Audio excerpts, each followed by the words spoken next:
खरंच अत्यंत प्रवास आपल्याला एखाद्याचे यश दिसत असते, मात्र त्यामागील परिश्रम दिसत नसतात हेच खरे। धन्यवाद। आता मी रोहिणी उईके यांचे अभिनय विश्व उलगडून दाखवण्यासाठी निमंत्रित करते। रोहिणी उईके।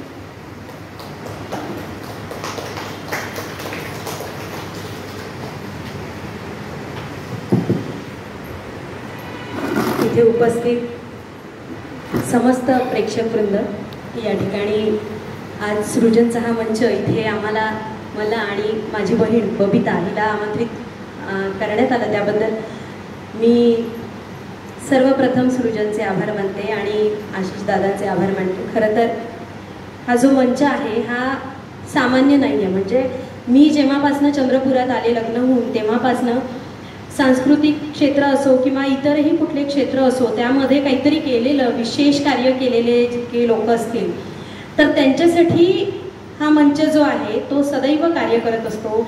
त्यांना लोकांच्या समोर प्रस्तुत करण्याचं, त्यांचं काम लोकांपर्यंत पोहोचवण्याचं कार्य हा मंच करतो आणि त्याच्यामुळे आज दुसऱ्यांदा मला या मंचावरती चढण्याचा आणि आपले अनुभव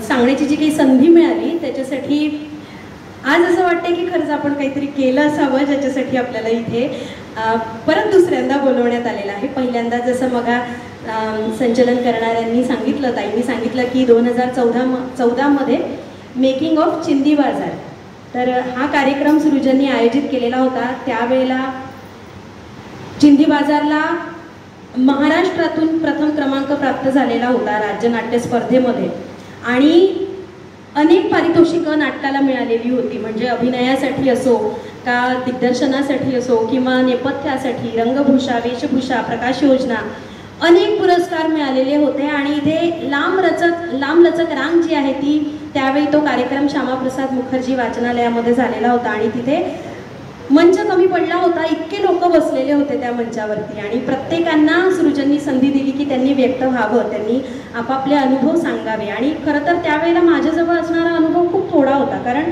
फक्त पहिलं नाटक केलेलं होतं मी। चिंदी बाजार हे माझं पहिलं नाटक आणि त्या पहिल्या नाटकामध्ये आलेला जो काही अनुभव असेल तो मला रसिकांच्या समोर सादर करायचा होता। तेव्हा कदाचित माझ्याजवळ असणारं जे कार्य आहे, जो अनुभव आहे तो खूप कमी होता। पण आज मला आनंद आहे की काही जसं दादांनी म्हटलं की अर्धा तास आहे तुमच्याजवळ, तुम्ही बोलू शकता तुम्हाला जे काही बोलायचं असेल ते, तर आज किमान अर्धा तास मी बोलू शकेन इतकं माझ्याजवळ या नाट्य प्रवासातून नक्कीच जमा झालेलं आहे, जे मी तुम्हाला सांगू शकेन। सगळ्यात आधी नाटकात येण्याच्या आधी पण वेगवेगळ्या कलांसाठी म्हणजे मला सन्मान मिळालेला होता। नाटक हे माझं पहिलं प्रेम नव्हे, म्हणजे नाटकाचा विचार मी कधीच केलेला नव्हता की मी नाटकात येईल आणि त्याच्यामध्ये काम करेन, बक्षिसं मिळवेन, नाव करेन, हे मला कधीच वाटलं नव्हतं। खरं तर मला सुरुवातीपासूनच म्हणजे माझ्या शालेय जीवनापासूनच गाण्याची खूप आवड होती, संगीताची खूप आवड होती आणि त्याच्यामुळे वर्ग 7वीत असताना पहिल्यांदा मी मोगरा फुलला हे गीत सादर केलेलं होतं शाळेमध्ये असताना आणि त्या गाण्याने मला एवढी प्रसिद्धी दिली की सगळेजण मला माझ्या नावाने म्हणजे रोहिणी मेश्राम असं म्हणून ओळखत नव्हते, तर मोगरा फुलला असं म्हणून ओळखायचे, म्हणजे त्यांच्यासाठी माझी ओळख मोगरा फुलला अशी होती।